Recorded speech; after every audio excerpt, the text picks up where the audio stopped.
Olá, estamos começando mais um programa Evidências, sempre em busca de fatos que comprovem a veracidade histórica da Bíblia Sagrada. Hoje, no nosso programa, vamos falar de dois grandes impérios do passado que são mencionados na Bíblia e rivalizaram na história, a Babilônia e a Assíria. Para isto, vamos usar a coleção que está no Museu da Universidade de Chicago, diretamente dos Estados Unidos, para você.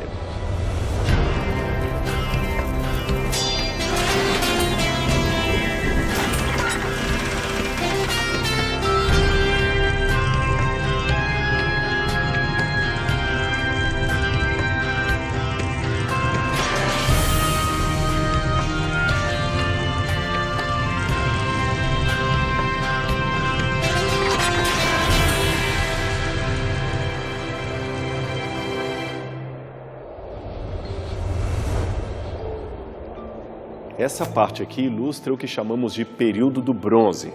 Só para você ter uma noção do que isso significa em termos de cronologia bíblica, o período do bronze equivale à época em que viveram alguns dos patriarcas mencionados no Gênesis, como por exemplo, Abraão, Isaque e Jacó. Aqui nesta época, o ser humano começou a fazer os seus utensílios domésticos de metal a partir do bronze. Esse período do bronze durou até por volta de 1200 a.C., quando, além do bronze, começaram também agora a fazer instrumentos de ferro. Agora vamos conhecer um mapa para ter uma ideia desta área à qual estamos nos referindo. Essa é a região que se tornou palco de muita coisa que nós vamos contar para você aqui. Ela é chamada de Mesopotâmia e também de Crescente Fértil. Crescente fértil porque, em forma de uma meia-lua, aqui ficava uma área muito fértil, que é circundada, evidentemente, por vários desertos. O nome Mesopotâmia já foi dado pelos gregos. Meso significa meio, pótamos, rio. Então, Mesopotâmia, terra entre rios.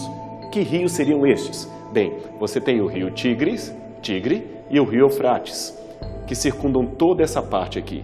Aqui havia muita fartura de água, de vegetação e de plantio. Agora, a história que os tabletes contam dessa região é muito curiosa, muito interessante e tem muita relação com a historiografia bíblica. Antes, deixe-me anunciar uma coisa para você.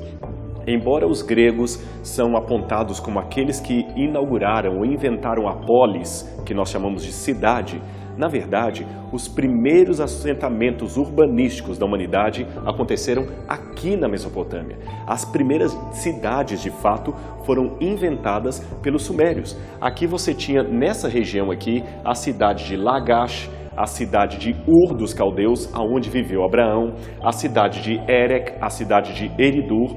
Essas foram as primeiras cidades da humanidade. Hoje, o Golfo Pérsico vem até aqui. No passado, estou falando do terceiro, quarto milênio antes de Cristo, o Golfo Pérsico avançava até mais próximo dessas cidades. Em outras palavras, a cidade de Ur, aonde morou Abraão, ficava quase à beira-mar. Aqui ela tinha um porto, ela tinha navios, pequenos barcos que levavam carga. Já havia uma grande gama de coisas que estavam acontecendo. Isto aqui é chamado de a Revolução Urbanística. Nesse período foram inventadas a agricultura, a roda e a civilização em forma de capitais, de cidades. Aqui nesse período também aconteceram histórias interessantes mencionadas na Bíblia, como a história de Babel. Você pode ver várias louças, vários artefatos, várias cerâmicas deste período que nos dão uma ideia do dia a dia do povo que viveu ali. Veja como as cerâmicas são detalhadas, veja como eles já tinham uma grande arte, uma grande forma de manipular bem a argila, de modo a compor os seus pratos, os seus talheres, os seus copos e também as suas divindades. Isto mesmo, porque a região da Mesopotâmia tinha uma grande tradição religiosa. Mas antes de falar dessa tradição religiosa e dos deuses que eles adoravam aqui, deixe-me dar algumas informações que vão surpreender você. Geralmente, vários tabletes foram escavados nesta região, muitos tabletes cuneiformes. Você vai ver alguns deles aqui nesse museu. E esses tabletes nos contam como esse pessoal chegou aqui. Aliás, eu não posso me esquecer de dar uma outra informação. Além da roda, da agricultura, aqui também foi inventada a escrita. Aqui o ser humano começou a escrever. E quando nós olhamos a história que eles contam, ela é fantástica. Os habitantes dessa região, que como eu falei, inauguraram as primeiras cidades humanas, dizem que eles são descendentes daqueles que vieram da região de Dilmun. Dilmun, em sumeriano, significa planura, significa algo que vem do Oriente. Ora, a Bíblia fala que o Jardim do Éden também foi plantado no Oriente. E eles falam que os ancestrais deles, que viviam no Oriente, neste lugar paradisíaco, chamavam o lugar de Eridu, que também significa planície, lugar abundante em águas. Também falam daquele lugar como sendo a existência de um local paradisíaco chamado Edenu, que parece muito com a palavra bíblica Éden. A história que eles contam, portanto, é que os ancestrais deles vieram dessa região paradisíaca chamada Eridu ou Edenu, que ficava em algum canto ao oriente, e depois de um dilúvio, interessante, eles também mencionam um dilúvio, um catastrófico dilúvio que inundou a terra e matou todos, menos uma família especial. Depois desse dilúvio, essa família especial migrou para esta região e fundou os primeiros assentamentos urbanos. Eles então começam a contar as histórias que eles ouviam dos seus ancestrais. Essas histórias também se assemelham com as histórias da Bíblia. Eles falam do Deus Ea, criando o primeiro homem e chamando esse homem de Adapa. Falam que este homem foi colocado num jardim paradisíaco para servir aos deuses, mas que um dilúvio matou os descendentes de Adapa, menos uma família. Não parece com a história bíblica de Deus criando Adão, colocando-o num jardim paradisíaco, ele perdendo esse jardim paradisíaco, também a menção de um dilúvio, o salvamento de uma única família desse dilúvio. Essas histórias parecem ser histórias contadas a partir da tradição adâmica. Agora deixe-me mostrar para você um pouco esses tabletes que eu fiz menção e dizer um pouquinho mais sobre a história que eles nos contam.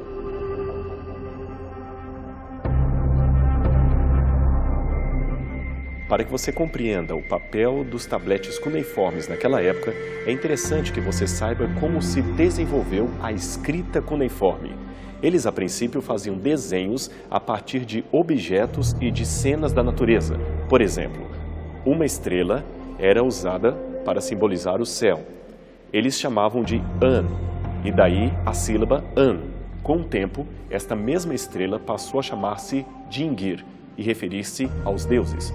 Veja como a estrela foi evoluindo com o passar dos anos até se transformar na forma Deus, ou Ilu, já no período neo-assírio. A palavra montanha é um outro bom exemplo. Eles faziam 3 desenhos simbolizando a montanha e chamavam de Kur.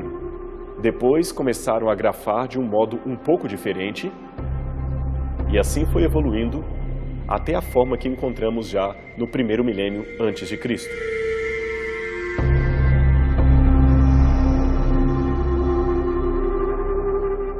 Agora que você já sabe como evoluiu a escrita cuneiforme, pode ver alguns tabletes e entendê-los melhor. Antes, deixe-me explicar por que desse nome cuneiforme. Cuneiforme significa feito em forma de cunhas. Eles aproveitavam quando a argila ainda estava molhada e veja que há vários sulgos na argila. Com uma caneta especial daquela época, como se fosse realmente uma pequena vara, eles iam fazendo sulgos na argila molhada e depois a mesma era colocada para secar ao sol, produzindo assim a escrita. Agora veja como essa escrita cuneiforme durou muito tempo. Ela foi usada desde 2600 a.C. até por volta do 4º século a.C. Nós temos aproximadamente 2.200 anos de escrita cuneiforme. Ela foi usada como língua universal, como língua diplomática em vários períodos da história.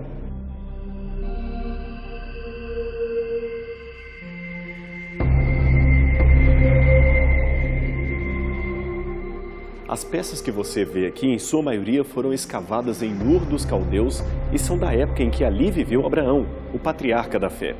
Veja que elas nos contam como era a vida diária daqueles cidadãos e como era o entretenimento deles.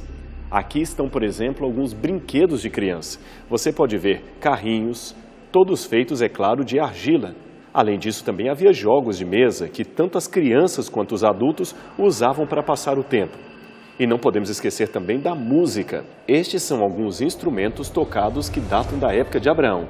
Alguns deles foram inclusive escavados pelos arqueólogos que trabalharam em Ur juntamente com Leonardo Woolley. Leonardo Woolley foi o principal arqueólogo a trabalhar na cidade de Ur dos Caldeus, mas também havia espaço para a educação.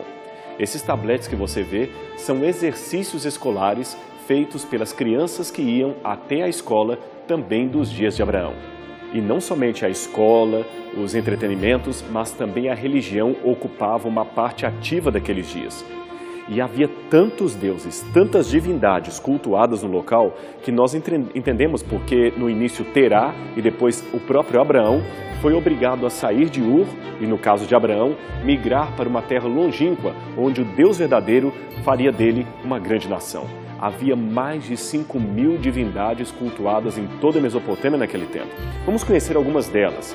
Aqui nós temos, por exemplo, algumas das divindades mais famosas e populares da ocasião. A que está no meio aqui é Pazuzu, um deus demoníaco. Quando alguém queria fazer o mal para o outro, invocava as forças de Pazuzu. As outras divindades, masculina e feminina que aqui estão, também faziam parte do folclore popular da época. Mas há outras divindades que você deve conhecer. Este é um dos deuses mais importantes do panteão sumeriano, o deus Shamash, conhecido na Bíblia como Semes, o deus Sol. A partir dele, várias religiões, adorando o Sol, se formaram. A seguir temos o deus da tormenta, que, segundo alguns, teria dado origem ao mito do deus Baal dos tempos cananitas. Estas são outras imagens de divindades não identificadas, muitas delas em formas de boi. Note que vários artefatos que mostramos aqui têm semelhanças culturais com o que nós lemos no Gênesis. Os sacerdotes que havia na Mesopotâmia, e muitos deles você pode ver aqui, tinham a cabeça raspada. O traje e a posição em forma de oração demonstram a sua devoção às divindades. Não somente sacerdotes, mas estatuetas de homens e mulheres em posição de devoção religiosa mostram como aquele povo tinha o culto como uma das principais tarefas da sua agenda diária. Ora, pelo que a Bíblia apresenta, é fácil identificar o cenário. Ninguém falsifica uma nota de R$3. Afinal de contas, tal nota não existe. As pessoas geralmente falsificam algo que existe, que é real. E uma característica do falso é que ele é bem parecido com o verdadeiro. Ora, partindo-se do pressuposto que Adão existiu e passou para os seus descendentes uma história do grande conflito, a história da redenção, e depois de Adão, com a vinda do dilúvio, Noé também fez o mesmo papel com seus descendentes, não é de se estranhar que nas primeiras civilizações da humanidade ainda encontremos aqui e acolá alguns fatos que lembrem esse ancestral comum e a tradição que o circunda. Nós já mencionamos várias delas aqui nesse programa. Você viu a menção que fizemos do povo de Eriú, falando de um dilúvio, falando de um paraíso que foi perdido pelos seus pais, e até também a menção de uma confusão de línguas é encontrada num ou noutro dos tabletes encontrados na região. Todos esses fatos apontam para a certeza de que a Bíblia está descrevendo uma história real, tão real que a sua tradição permaneceu em todos os povos que saíram da Mesopotâmia. Isso pode ser confirmado em qualquer livro de história. Isso pode ser confirmado pelos tabletes, pelos artefatos que estão nesse importante museu aqui dos Estados Unidos, o Museu da Universidade de Chicago. Mas a nossa história e a nossa visita não termina por aqui. Temos muitas coisas adicionais para mostrar para você.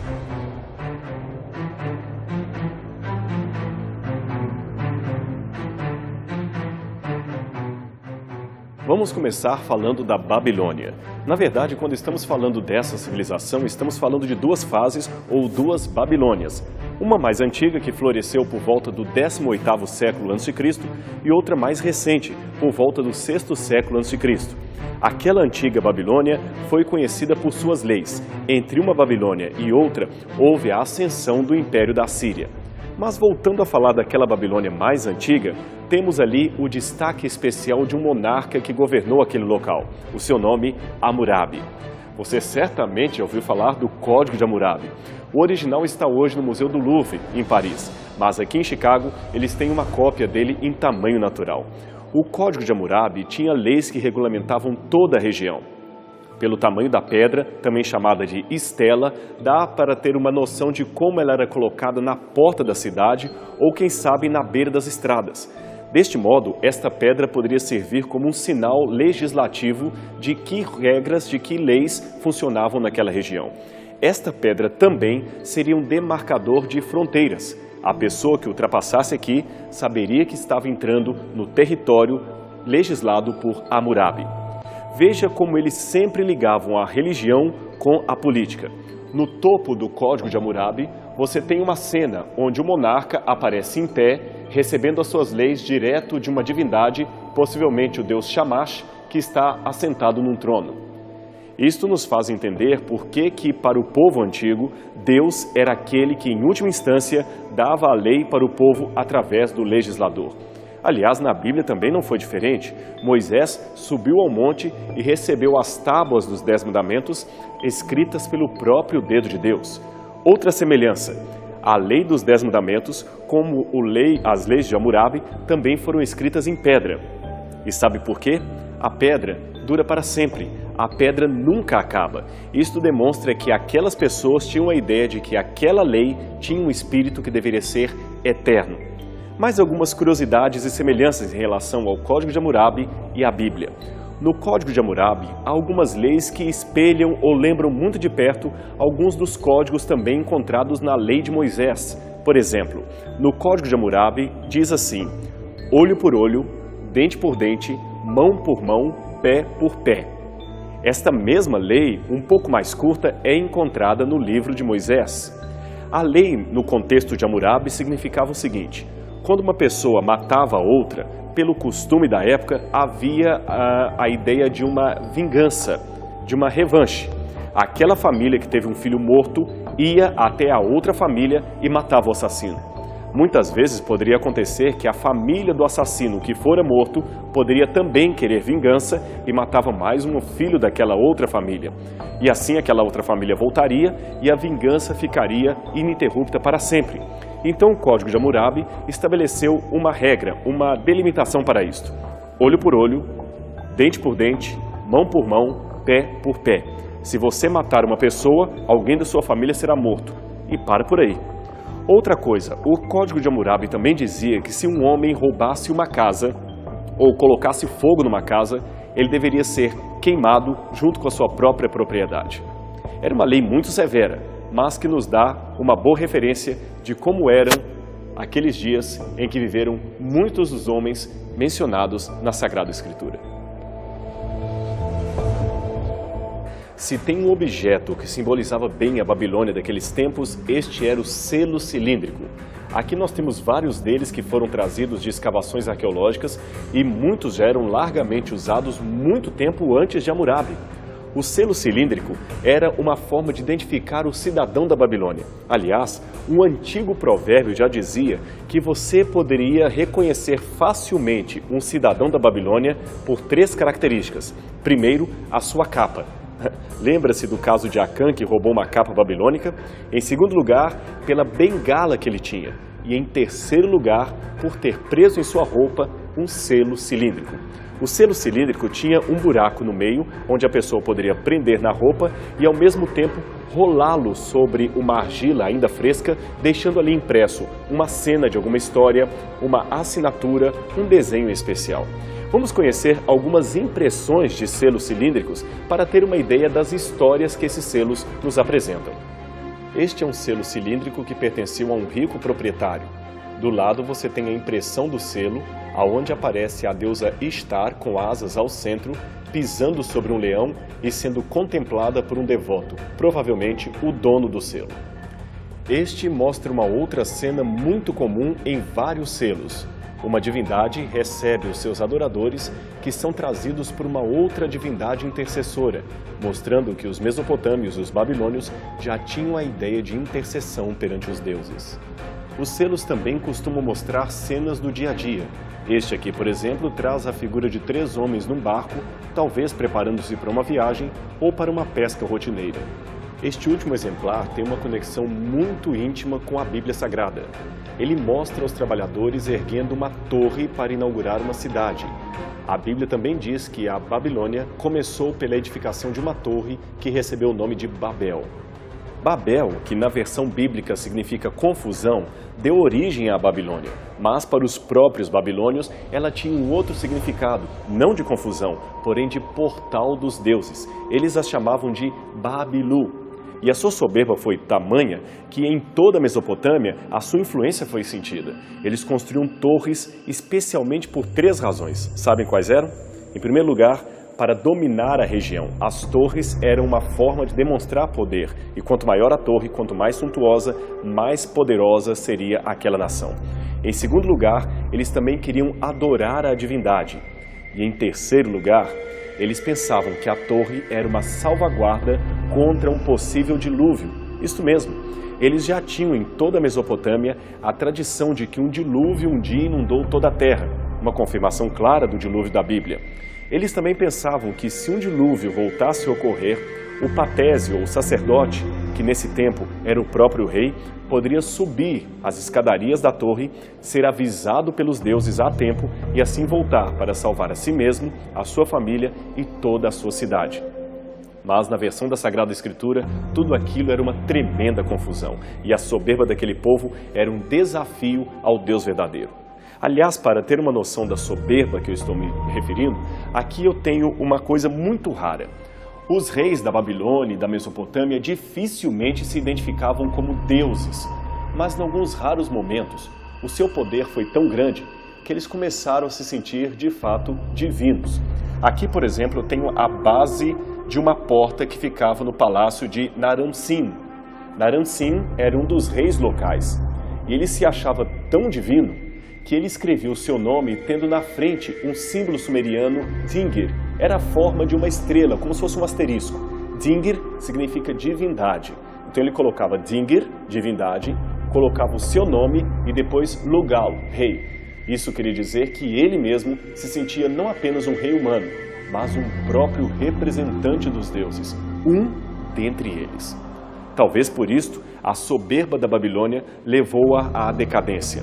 Em pouco tempo, ela se tornou uma ruína, e quem assumiu o poderio e a hegemonia do local em seu lugar foi a famosa Assíria, conhecida por sua proverbial crueldade. Os assírios são diversas vezes mencionados na Bíblia como um povo terrível, como um povo temido. Aliás, vamos conhecer um pedacinho do palácio de Assurbanipal, um dos reis da Síria, para você ter uma noção da grandeza que era aquela poderosa nação. Vem comigo que eu quero mostrar isso para você. Assurbanipal, na verdade, herdou esse palácio de seu ancestral Sargão II, que era conhecido como Sargão o Terrível. Só isso aqui era apenas a sala do trono. Agora imagine. Todo o painel que está aqui atrás tinha originalmente 85 metros de comprimento. 85 metros enfeitando apenas a sala aonde ficava o trono do rei. Ali também havia estátuas gigantescas como esta, chamadas de lhamaços. Os lhamaços enfeitavam bastante as salas ali. Eram criaturas aladas, multiformes, que tinham cabeça de homem, possivelmente a cabeça do próprio rei, corpo de touro e asas de águia. Elas nos lembram de perto a visão que Ezequiel teve de seres que circundavam o trono de Deus. A mesma visão também se repete no Apocalipse. Esses seres são multiformes. Eles têm uma parte de homem, uma parte de águia, uma parte de touro. Seria uma semelhança? Será que a Assíria estaria apenas imitando uma verdade divina? É difícil dizer.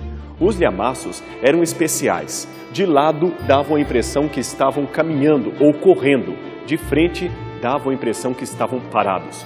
O seu olhar atento era uma forma de vigiar todos que chegassem à sala do trono do rei. O que você vai ver agora é sensacional não apenas por sua relação de acordo com a Bíblia, mas também pela preservação maravilhosa. Eu estou exatamente aqui numa das paredes que Nabucodonosor mandou construir para a avenida principal que dava até o templo de Marduk, na capital da Babilônia. Esta parede contornava a porta de Ishtar.